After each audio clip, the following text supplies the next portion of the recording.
coisa, hein? O Corinthians vai gerando entretenimento, vai gerando assunto e vai gerando também algumas polêmicas neste início de temporada. Tudo bem, Mariana Spinelli? Bom dia. Bom dia, Bruno. Bom dia pro fã do esporte e entretenimento para quem não é corintiano, né? Exato. Porque o corintiano já começa 2024 preocupado, cansado, já bloqueando gente no WhatsApp também, que já deve estar enchendo o saco. Assim como eu estou prestes a bloquear algumas pessoas do meu WhatsApp. Que isso? Algumas. Vamos lá, começou o Sport Center, Mari. Que é isso? Prastes. Bom dia, Rafael. Tudo bem? Bem, Maris, Bruno, fãs de esportes.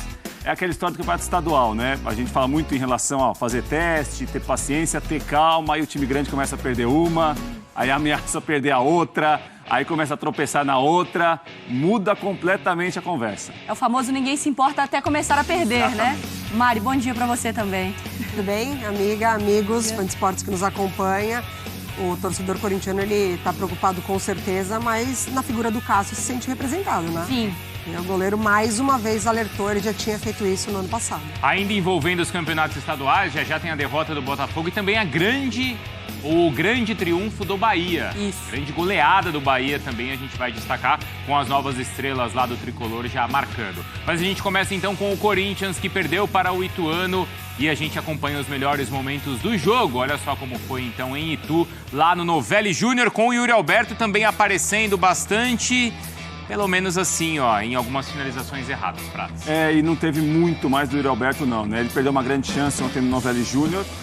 O Corinthians começa o ano com algumas dúvidas, né? E me parece que com poucas certezas. Sim. A atuação de ontem não foi uma atuação tão melhor do que a estreia contra o Guarani. Até acho que no segundo tempo, quando teve algumas chances para abrir o placar, e o jogo arrastava-se para um 0-0. Sim. Seria mais a cara do que foi a partida. No final, o Léo Duarte fez o gol da vitória do Ituano. O primeiro tempo com poucas finalizações ao gol, assim, né? Pros goleiros realmente terem que fazer alguma defesa, Mário. Pois é, o Corinthians ainda sentindo a necessidade do jogo por dentro, né? Esse é o grande lance. Em campo, marcação de impedimento, mas na possibilidade de revisão aí seria gol, né? Talvez. Enfim, o Yuri Alberto é substituído. O torcedor, ele aplaude a substituição, obviamente, ironicamente, mas um dia difícil para o atacante do O Wesley que entra no lugar do Yuri Alberto na substituição. Bruno. Depois da finalização ali do Romero, né? Mas aí com a revisão, o gol então do Corinthians anulado. O Corinthians teve outra boa chance. A gente vai ver agora de novo também com o Romero, né? A bola levantada ali na área e o Corinthians já na reta final do jogo perdendo também algumas chances. Mas aí vem o gol do time da casa, Mari. 4 minutinhos, né, para acabar o jogo e gol do Ituano, Mari. Exatamente. O Corinthians, uma péssima notícia, né? Não necessariamente jogou para perder, mas o Ituano buscou até o final e saiu feliz com isso. Depois de 17 anos, então, o Ituano volta a vencer o Corinthians com os 3 pontos no Campeonato Paulista. E a gente tem muita coisa para conversar sobre o campo, mas também, obviamente, sobre as palavras de Cássio e Mano Menezes após a partida. Vamos ouvir, então, os personagens? E a gente finalzinho debate. do jogo ainda teve uma chance ali com o Fausto Aí, Vera, ó. né? Lá no finalzinho, mas não deu. Então a gente ouve os personagens do jogo. Vamos lá.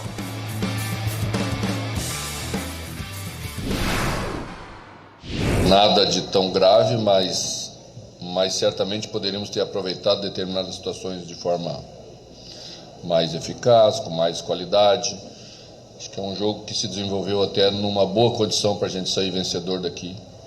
O jogo de hoje apresentou mais condições de vitória do que o jogo contra o Guarani, na minha opinião. Acho que merecíamos até ter feito uma vitória relativamente fácil, pelo que produziram as duas equipes, né? Vale, não é desculpa, mas o Campeonato Paulista é um campeonato muito equilibrado, como eu falei, não tem muito o que falar. Foi curto, a gente teve chance de fazer gol e não fez, e acabou no final tomando o gol e sendo derrotado. A gente está bem longe, a gente precisa de jogador, a gente precisa contratar, precisa trazer, a gente tem que ser honesto também, não cabe a mim quem contrata, quem vem, quem chega, mas nós precisamos reforçar, né? O volante não pode estar de zagueiro aí hoje. Acho que nós precisamos trazer jogadores, nós precisamos melhorar, a gente tem que ser honesto. O Cássio fazendo bem o papel dele de liderança e falando mesmo após o jogo. O Yuri Alberto nas últimas partidas pelo Corinthians, 11 jogos, 1 gol e 1 assistência. E foi substituído pelo Wesley no jogo de ontem, não marca desde 1º de novembro da temporada passada. A gente aciona então a Lili Nascimento, que ontem esteve lá em Itu, trouxe informações importantes para os corintianos, inclusive até com a viagem que os dirigentes do Corinthians farão na próxima semana, mas tudo isso acabou ficando em segundo plano depois da derrota, não é, Lili? E depois do Cássio falar aquilo que todo corintiano tem vontade de dizer, Lili. Isso mesmo, Bruno. Beijo pra você, pra Mari, amigos do estúdio, fãs de esportes. Bom, uma derrota é sempre amarga, né? Foi o reencontro do Corinthians com o Ituano, depois do Ituano eliminar o Corinthians no Paulistão do ano passado nos pênaltis aqui na Neoquímica Arena. Aí o Ituano acaba quebrando esse tabu também de nunca ter vencido o Corinthians lá em Itu, e isso acabou acontecendo no finalzinho da partida. É compreensível nesse começo de campeonato, né? Muitas oscilações, até mesmo dos times grandes, mas quem dera se os problemas do Corinthians fossem apenas ali dentro das 4 linhas, né? A gente sabe que se estende também a jogadores que iriam ficar, já foram embora, a dúvida se vai voltar ou não, com quem o Mano Menezes pode contar, enfim, né? Nesse campeonato paulista, por isso que essa derrota foi bem dura, ainda mais com as declarações aí do Cássio ao final da partida.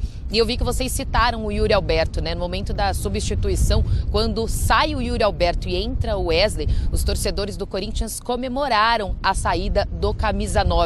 Ele saiu bem irritado, parecia bem chateado, não chegou a nem cumprimentar os colegas ali, e os torcedores comemoraram quando ele deixou o campo. Novamente, Yuri Alberto não conseguiu marcar, acabou desperdiçando algumas chances que teve ao longo da partida, e o torcedor vem perdendo a paciência com o atacante. É por isso que essa derrota acabou sendo bem amarga ali para o torcedor corintiano, que está, parece que, revivendo um pouco ainda de 2023, né? A história vem se arrastando, a diretoria pede calma, que as coisas vão se acertar, que os reforços vão chegando aos poucos, né? Como você falou ontem, eu citei que semana que vem eles vão para a Europa buscar mais 2 novos reforços, mas enfim, falando da partida de ontem, o torcedor ficou sim muito decepcionado, e tudo que o Cássio falou ao final do jogo reflete também o que o torcedor corintiano vem sentindo, e aquela dúvida, a incerteza de como será esse Corinthians ao longo do Paulistão. O Corinthians, que era líder do Grupo C com 3 pontos, agora empata ali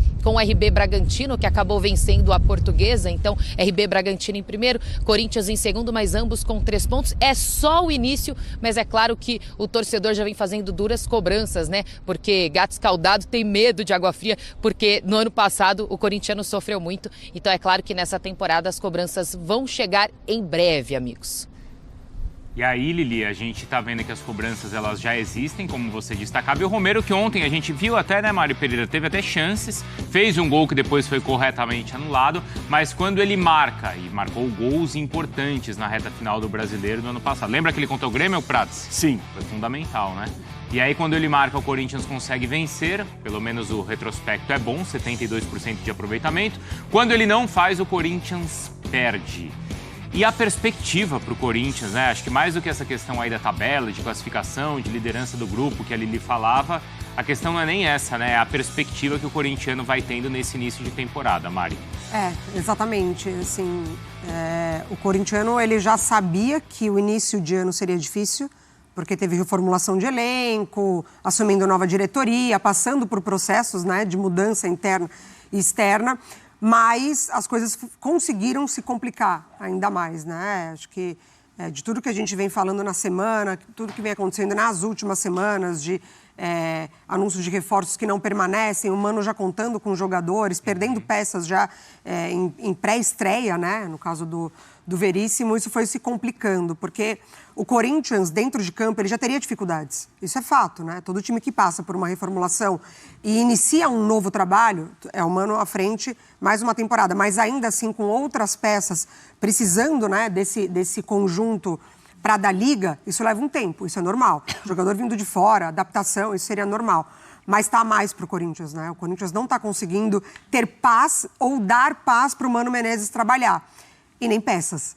Então, fica mais difícil ainda, porque ele já vira o ano com o seu principal atacante, o seu centroavante ali, né? O Yuri Alberto, não numa boa fase, não é que ele recuperou, né? Então, teria essa credibilidade. Não, ele vira o ano ainda nessa má fase, e isso vai complicando, porque o Corinthians perde, por exemplo, um cara cerebral do time, Renato Augusto, que poderia contribuir, ele já não tem esse meio-campista criativo, o jogo já não passa por dentro, ele fica muito refém dessas bolas pelos lados. E aí, quando você tenta alimentar o cara lá da frente, quando a bola chega nele, ele não está com tranquilidade para definição. Então, o Corinthians consegue 15 finalizações ontem, só 2 no alvo, e ainda assim não tem esse aproveitamento. Eu acho que é aquela conversa, né, Prates? Tudo a gente fala sobre contexto. Você pensa assim, um time qualquer que seja, está passando um processo de reformulação. Perder na segunda rodada do estadual não é o fim do mundo. Também não A gente vai conversar sobre o Atlético, que perdeu na estreia do estadual. Reformulou, perdeu no segundo jogo do estadual, faz parte, processo. Agora, você coloca dentro do contexto de um Corinthians que faz uma reformulação, de situações vexatórias que o torcedor acaba sendo exposto, que o clube acaba sendo exposto, cobrança em cima de diretoria, jogadores, e aí perde. Aí a derrota acaba tendo uma outra conotação na avaliação, né, Prates? Quase que valida o momento, né? Exato, Claro. explica, né? É aquela história da perspectiva preocupa mais que o momento, né? O momento, tô com a Mari em relação a uma estreia na Vitória, um jogo complicado contra o Guarani, a derrota para o Ituano em Itu. Claro que ninguém vai achar derrota normal, vai achar bom, não, mas tá tudo dentro de um pacote, de um contexto. Daqui a pouco tem clássico, o clássico tem um peso diferente na primeira fase. O Corinthians tende a se classificar, apesar de ter uma chave difícil para jogar no Paulista. Agora, a perspectiva preocupa, né? Porque a gente tem visto que a diretoria bate muita cabeça. Isso, bem ou mal, afeta o trabalho dentro de campo também, porque você treina com o time até um dia e em cima da hora talvez não conte com alguém que jogaria ou espera alguém que pudesse jogar e já está no clube há algum tempo e não pode jogar ainda, sabe-se lá quando vai jogar. Se prepara o time de um jeito e tem de quase que em cima da hora colocar um time de outra maneira. E isso tem uma influência, isso tem um peso, né? Agora, em relação à derrota de ontem em Itu, eu acho que a preocupação do corintiano não é com o resultado de ontem apenas. É o que eu posso esperar desse time, o que virá daqui em diante. Isso eu acho que traz mais dúvidas do que o time ter perdido no interior ontem. E um peso que a própria diretoria, um holofote que a diretoria coloca em cima do time do Mano, né? Porque o Mano até ele fala, vou pegar a aspa direitinho aqui, ele fala na entrevista coletiva sobre, cara, já começa com a pressão em cima do Corinthians. Jogar no Corinthians é diferente e tal, mas o ano já começa com as atenções viradas. Você abriu falando. O Corinthians tem garantido o entretenimento ou assunto pra gente desde a reta final do ano passado, com eleição até agora. Se fosse um ambiente normal, né, a gente poderia até achar alguns pontos para elogiar. Como o Romero foi bem no ano passado e vai se mostrando que pode ser positivo nesse ano. Até o Félix Torres. O Raniel é um jogador que tem valor, sem dúvida alguma. Não, num contexto normal, né, você até poderia pegar esses pontos para falar, poxa, o Corinthians vai evoluir a partir daí. Só que, né, diante de toda essa confusão, do caso do Mateuzinho, do caso do 20 milhões para cá, 20 milhões para lá, o Garro, né, agora a Lili trouxe a informação que pagou, mas agora tem que pagar uma parte ali de impostos. Enfim, nesse contexto todo, o resultado só tumultua ainda mais o ambiente, Lili. Exatamente, porque se ficar só dentro ali das 4 linhas, ou se o Mano pudesse ter pelo menos todos os jogadores à disposição. Ontem o Mano tinha 9 jogadores ali no banco de reservas, 2 a 3 jogadores do Sub-17. Ele não podia nem contar com os meninos que estão disputando, que disputam hoje a final da Copinha. Então, ele não tinha opções. E aí, quando o Cássio fala ao final da partida de que um volante não pode jogar como zagueiro, ser improvisado ali, a não ser que ele tenha essas 2 disponibilidades, tenha sido treinado anteriormente, o Mano colocou porque ele realmente não tinha opções, porque o Gustavo Henrique ainda está fazendo reforço muscular, o Raul Gustavo chegou com dores musculares, ainda não está pronto para jogar, então ele precisou colocar o Iago do Sub-17, Iago que é volante, e o Raniel foi recuado ali como zagueiro, ou seja, ele está tentando se virar com o que ele tem. Uma hora isso não vai dar mais certo, e aí ele também, como o torcedor vive com a incerteza do amanhã, quem chega, quem sai, quem volta, é a mesma coisa o Mano Menezes, que não tem esses jogadores à disposição e que a própria entrevista dele ontem na coletiva de imprensa deu para demonstrar que isso está irritando um pouco o treinador por não ter essas opções que ele possa usar ao longo da partida para de fato dar uma cara para esse Corinthians, né? Como vocês falaram, o problema não foi o resultado de ontem, é o que irá acontecer amanhã e contra o São Bernardo e no clássico semana que vem contra o São Paulo. O que esperar desse Corinthians? Então essa é a incerteza do torcedor. Acho que assim, também, o famoso torcedores calma.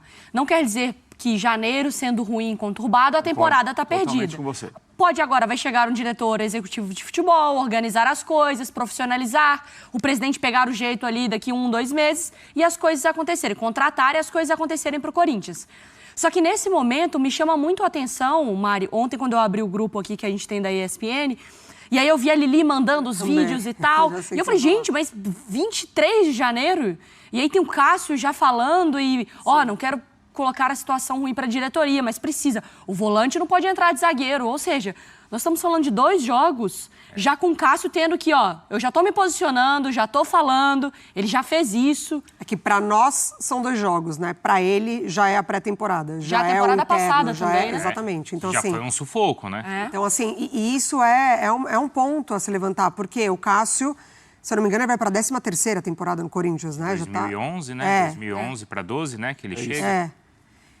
É um cara que tem muita história, é um ídolo, é um cara que viveu as maiores glórias do clube, né? Ele chegando perto do fim de carreira e passando por esse momento, o Corinthians ele vai minando os seus ídolos dessa maneira. Porque você vai sobrecarregando o Cássio temporada após temporada. Então, assim, o ano passado já foi assim, já foi o Cássio muito exposto. E é um baita goleiro, dando conta do recado. Como aconteceu com o Fábio Santos, como aconteceu com o Gil, como também acontece com o Fagner Renato, agora. Então você vai minando os seus ídolos. Porque você não vai dando suporte para as coisas acontecerem da maneira como elas têm que acontecer, naturalmente, né? O goleiro está lá para defender, é óbvio. Mas é um time como um todo. Então, o Cássio, ele vem nessa figura, mas é muito claro que não são só 2 jogos para ele estar falando isso. Não foi o jogo do Ituano que o Corinthians perdeu, que tinha a possibilidade de ganhar. É um Cássio que ele demonstra estar já quase que saturado com o momento do Corinthians, o momento que não é de hoje, o momento que vem da temporada passada. E se a gente voltar mais um pouquinho, né, de temporadas atrás. Se não fosse o Cássio no ano passado, talvez o Corinthians não estivesse na Série A agora nessa temporada, né, Mari? Não, imagina o Cássio lá de bobeira na casa dele, liga a TV também e vê, poxa, Corinthians envolvido naquilo, abre as redes sociais dele, Corinthians não sei o quê, pressão, o cara já sabe. O Cássio foi ameaçado por torcida, o Cássio foi na delegacia fazer boletim de ocorrência, o Cássio teve a família ameaçada, então assim... O cara olha pra isso e ele fala, cara, isso vai explodir na gente. Eu preciso que esses caras façam o trabalho, né, Prates? Pra, pelo amor de Deus, isso não pode respingar na gente, porque aí bagunça na diretoria, respinga na pressão do torcedor em cima do jogador, que é a ponta ali do que aparece. No caso do Cássio, não é só nele, né, como atleta, mas ele é alguém que sente o clube. Que tem tamanho, né? Que tem tamanho e que fala pelo clube. É bom a gente pontuar que é possível corrigir essa rota. É uma segunda rodada, é claro que é um começo muito conturbado, fora de campo, dentro de campo, o time ainda está procurando uma cara mesmo, o time está querendo passar algum recado um pouco melhor para a torcida. Agora, é uma segunda rodada de Paulista. É claro que, muitas vezes, alguns recados, e esse recado do Cássio, que é um recado de alguém que tem um tamanho que o Cássio tem no Corinthians, é um recado que ganha um corpo muito grande, uma grande repercussão, mas é muito mais um recado como um alerta do que, não, vai ser assim sempre, entendeu? Exato. É um recado assim, olha, não está legal agora. Agora, tem tudo para melhorar, tem condição de melhorar, a diretoria pode se acertar. Tem tudo também não. Tem muita possibilidade de melhorar, Bruno. Eu acho que assim... É possível, mas não tem tudo. É possível melhorar. Tem gente para entrar no time ainda, é que sabe-se lá quando vai entrar. Eu acho que o time, mesmo com limitações de elenco para Campeonato Paulista, tem condição de jogar melhor, de render mais, mesmo com esses jogadores. Sim. Digamos que não chegue ninguém pro Paulista. É um time que pode jogar melhor do que jogou. Agora, nós temos um retrato de 2 jogos apenas. Então, acho que o Cássio falou muito mais como alguém para alertar do que alguém como, não, vai ser do jeito que está agora aqui até o final do ano. Não, agora, tem coisa para acontecer. Acontece que o Mano Menezes, que também é essa figura importante, ele também falou. E o impacto das declarações do Mano Menezes, a gente não sabe exatamente qual vai ser. Vamos ver o que ele falou, então, sobre um próprio jogador, o Ranieri, o que acabou desagradando até outro clube, depois do jogo de ontem. Vamos ver. Te referiste aí uma cobrança do Ranieri, porque ele tentou chutar uma bola no gol, acho que estava lá em Cuiabá, tentou chutar. Não dá, né? Estamos no Corinthians. Bom, e a gente já tem, então, a resposta do Cuiabá, né? Porque ele achou que estava lá no Cuiabá. O Cuiabá Esporte Clube lamenta e repudia a descabida fala do técnico Mano Menezes, do Corinthians, na noite desta quarta-feira. O profissional se referiu ao Dourado de uma forma pejorativa ali, né? Nesse sentido. E até o próprio Davidson, colega do Ranieri, no Cuiabá, falou também, irmão, estou na torcida por você, você é maior do que essas palavras. Enfim, e eu queria retomar um outro momento. Dia 12 de abril de 2023. Eduardo Cudê quebrando o pau lá no Atlético. E o pau comendo lá no Galo. Quase voou meu celular. De novo. Uma de novo. O esporte não sabe, mas já voou hoje. O Mano Menezes, abre aspas, a gente nunca vai falar mal do nosso grupo. É uma burrice sem tamanho. Vi um treinador bem famoso fazer isso semana passada. Essa foi a entrevista do Mano quando ele estava... E quando ele não tinha nada a ver com a história, né? Não, nada a ver. Futebol você morre pela boca. Porque esse é um ponto importante que a Mari traz, né? Porque, assim, a gente tá vendo a nossa discussão desde ontem à noite, que a Lili trouxe também, tem sido assim, ele desrespeitou ou não o Cuiabá, ele foi deselegante, deveria ter usado outras palavras, né? Esse é um ponto para a gente discutir. Mas tem o ponto do impacto dessa declaração dentro do próprio grupo, quando ele expõe um jogador dele. Não é, Mari? É. Porque se ele não dá essa declaração, a gente nem falaria do chute do... A torcida nem falaria do chute do Ranieri. Sim. Teria passado batido. E dá um toque lá e fala, irmão, aqui a gente vai ter que trabalhar um pouquinho mais a bola, é meu estilo de jogo. Mas eu acho que isso demonstra ainda mais como a insatisfação ela tá em vários pontos desse Corinthians. Porque esse chute incomodou muito o Mano. Mas será que foi o chute do Ranieri especificamente que incomodou? Não, é mais uma decisão errada tomada dentro do jogo. Então acho que são pontos ali que essa insatisfação está vindo à tona, né? Do Mano, do Cássio, enfim. Mas eu acho que poderia ter poupado. Então, esse contexto todo explica, justifica o que o Mano Não, falou sobre o Ranieri e sobre o Cuiabá? Maneira, né? Poderia ter trazido de uma outra forma, não precisaria ter envolvido o Cuiabá, não precisaria ter citado exatamente o Ranieri, enfim. E pra você? Outras maneiras de se expressar. Foi infeliz, foi desnecessário o Mano Menezes, né? O Mano é um treinador que está há muito tempo, né, no futebol, né? E o Mano, muitas vezes, ele ironiza, ele vai para um tom mais sarcástico, a maneira que ele se manifesta, enfim. E ele sabe da força das palavras que ele tem como técnico do Corinthians, conhece o clube, sabe da repercussão do que ele vai falar, para bem ou para mal, o que aquilo vai ter também. Porque a gente tem uma situação em relação a desrespeitar clube, desrespeitar time, desrespeitar jogador, que a gente tem que tentar se colocar no papel do torcedor do time que ouviu isso. Eu, se fosse torcedor do Cuiabá, eu ficaria ofendido, ficaria me sentindo desrespeitado por essa declaração. Porque é uma declaração que dá a impressão do seguinte, olha, lá no Cuiabá você pode fazer isso. Aqui no Corinthians você não pode dar um chute desse. Aqui é uma outra conversa, uma outra história. Mas o torcedor do Cuiabá não sabe o tamanho do clube dele em relação ao Corinthians? Sabe, Bruno, mas o que coloca o tamanho do clube para o torcedor é a paixão que ele tem pelo time. Não é a gente que vai falar o seguinte, esse aqui é time pequeno, esse aqui é time grande, esse aqui é time médio. Se o cidadão é apaixonado por aquilo, tem que respeitar. É a coisa mais importante do mundo. Exatamente. Ele fez uma comparação completamente desnecessária, né? Agora, em relação assim, como o Ranieri... E amanhã ele pode trabalhar no Cuiabá. Pode, claro. Ou tem jogadores que trabalharam com ele no Corinthians e que hoje estão no Cuiabá. Claro, e o Cuiabá tem na nota citou, né, do Mano Menezes como técnico da seleção brasileira, enfim. Porque você é um técnico nacional, que passa por todos os lugares do país também. Em relação assim, como o Ranieri vai receber isso, eu imagino que o Mano, quando vai para uma entrevista coletiva, experiente como ele sabe que ali é um momento de cabeça quente de todo mundo. Sim. Ainda mais quando perde. Dele para falar, dos jogadores no vestiário. Muitas vezes o treinador só vai falar com os jogadores no dia seguinte, porque se você falar no vestiário vai ter uma resposta atravessada e aquilo pode piorar. E hoje o perfil do jogador mudou muito. O Mano talvez falasse isso há 20 anos. Isso era o seguinte, eu falei, o Ranieri respondeu, ele falou alguma coisa e acabava ali. Hoje o jogador, como ele é agenciado por muita gente, tem muito assessor, tudo assim é muito grande com a rede social, às vezes o jogador fica se doendo um pouco mais, ele fica chateado com aquilo, se ofende com aquilo. Eu imagino que o Mano, para fazer o que fez, alguma coisa ele falou com o Ranieri, algum contato com o Ranieri ele teve anterior, eu imagino. Vai voltar a conversar ainda sobre esse Corinthians, porque eu quero saber também como está o Mano nessa história, porque ele também pode estar muito de saco cheio e desgastado já com a diretoria, acumulando funções também, E ainda tem a decisão logo mais da Copinha para a Lili falar. Exatamente. Então, Lili volta com Copinha e com bastidores. Pode ser, Lili? Combinado. Volto já, ainda tem muita notícia para passar para vocês. Obrigada, Lili. A gente vai seguir o Sport Center aqui